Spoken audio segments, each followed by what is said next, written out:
కృష్ణవేణి రెడ్డి నా పేరు. నేను ఫస్ట్ మీటింగ్ రాలేకపోయినా మా భర్త 5 సంవత్సరాల సమస్యకు ముడియని. సెకండ్ మీటింగ్ కడపలో నాకు చిన్న పని రాలేకపోయింది. ఇది థర్డ్ మీటింగ్. నాకు జగనన్న చేసిన సంక్షేమము అభివృద్ధి యావత్ ప్రపంచంలోనే ఏ ముఖ్యమంత్రి చేయకుండా మంచి పథకాలు చేసినాడు అన్న. అలాంటి ముఖ్యమంత్రిని మళ్ళీ మనం తెచ్చుకోలేం కాబట్టి ఒక ముఖ్య సూచన ఇస్తున్నాను. మా ఊరి కళ్యాణి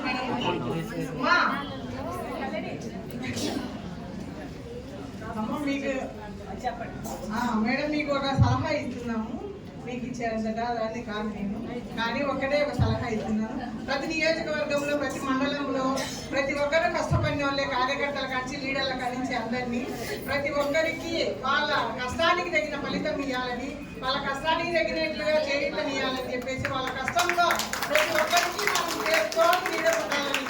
ఈ కూటమి ప్రభుత్వంలో ఏమి చేసి గెలిచి అన్యాయం చేసి గెలిచిన వాళ్ళందరికీ తెలుసు. చిన్నపిల్లల కానించి పెద్దల వరకు ప్రతి ఒక్కరికి తెలుసు.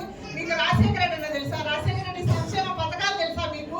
అలాంటి మహానుభావుడు కడుపున పుట్టిన జగన్మోహన్ రెడ్డి నీచాన్ని నికృష్టంగా మాట్లాడి ఈ కూటమి ప్రభుత్వాన్ని కూటమిలతో తెగసాలని, మనం అందరం ఒక ఝాన్సీ రుద్రమలాగా పాటుపడాలని, మనం మహిళా అధ్యక్షురాలికి మనం అందరం మా జిల్లా అధ్యక్షురాలు వెంకటసుబ్బమ్మకు మేమందరం తోడుంటాం కడపలో.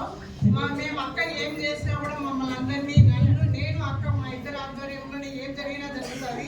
మా అన్నలు కూడా ముగ్గురు కూడా అంబేద్ అన్న, సురేష్ అన్న ఏం జరిగినా మాకు ఇద్దరికి చెప్తాడు. మేము మంచి మంచి కార్యక్రమాలు చేస్తాము.